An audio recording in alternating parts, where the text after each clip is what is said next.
Today, we are going to discuss some extremely controversial topics. And because this is going to go on YouTube, there are certain words I cannot say.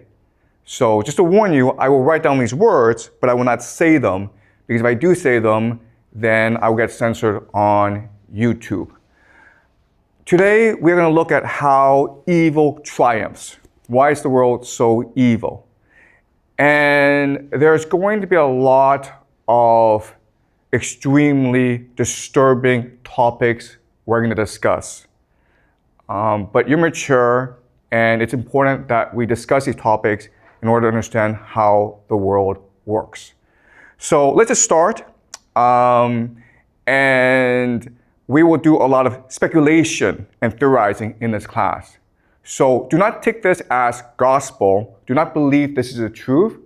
The entire point of this class is to help you develop the theories and the ideas to better understand the world. These are tools. Okay? This is not truth. These are tools. All right. So the first question I have for you is, what is happening in Israel? Right now, as you know, Israel is besieging, bombarding Gaza. You might have seen the videos on social media. It is disturbing. It is terrible what is happening. The word that is happening, the word that we use for what is happening in Gaza is this word. You are not allowed to say this word on YouTube, but that is the intention. What I will argue, though, is that the truth is far more disturbing than this. What is really happening in Gaza is a ritual sacrifice. And this happens quite often in human history.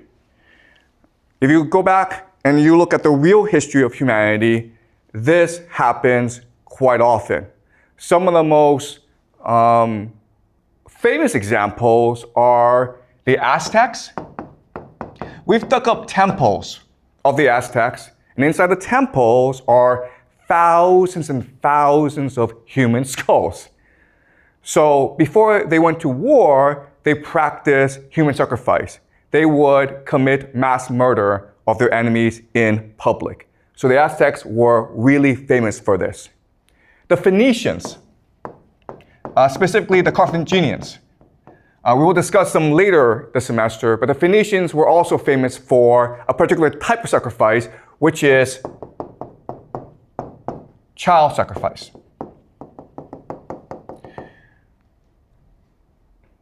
The Romans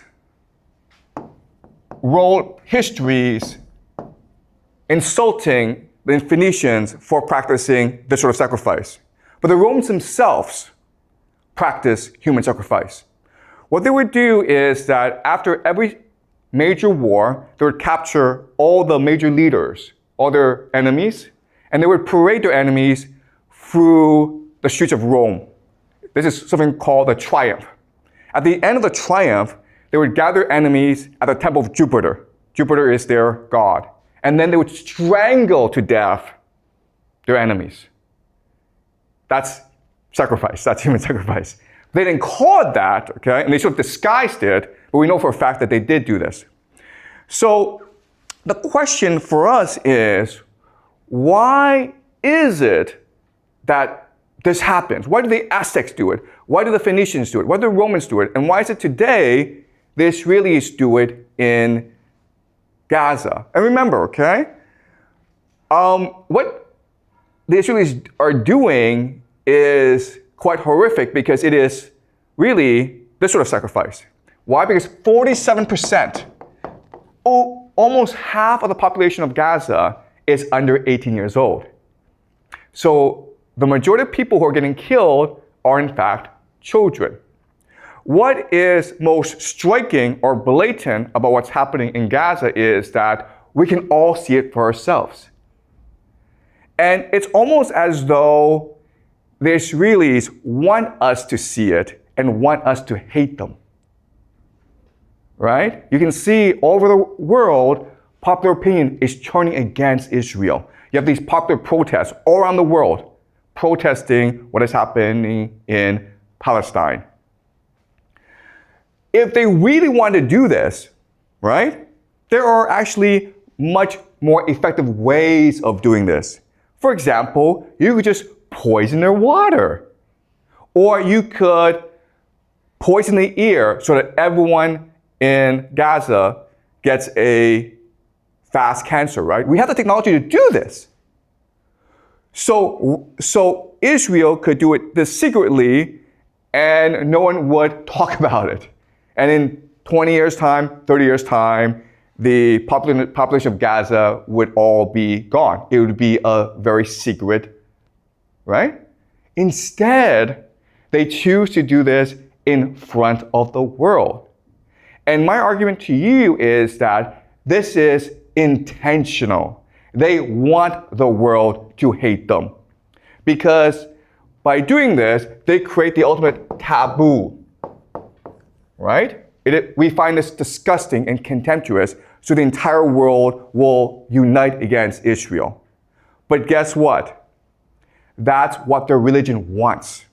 In the extreme form of Jewish eschatology, or their religion, they believe that at the end of the world, Israel will fight the entire world and God will help Israel triumph in the end. So what's really happening in Gaza is that there are extremists within the Israel government who want to accelerate the process of the end of the world, where Israel will face the world. And if you think about it, the entire idea of this ritual sacrifice is to unite the Israeli population. And what's extremely disturbing and horrifying about it is that this works. Why? Well, let's use an analogy, okay? The analogy is this. In Chinese history, the most popular military stratagem is to fight with a river behind your back. You guys have heard of this strategy, right? Where, okay, an army is losing, okay? It's being scattered by the enemy. So what the general does is forces the army to retreat to a river. And now with the river blocking your escape, you have a choice. You can either drown in the river or you can fight to the death. And most soldiers will choose to fight to the death. And so at this point, the soldiers are unified, they're galvanized, they're energized, and then they find a surge of energy to go and destroy their enemy. Okay, this is the most popular military stratagem in ancient Chinese history, and guess what?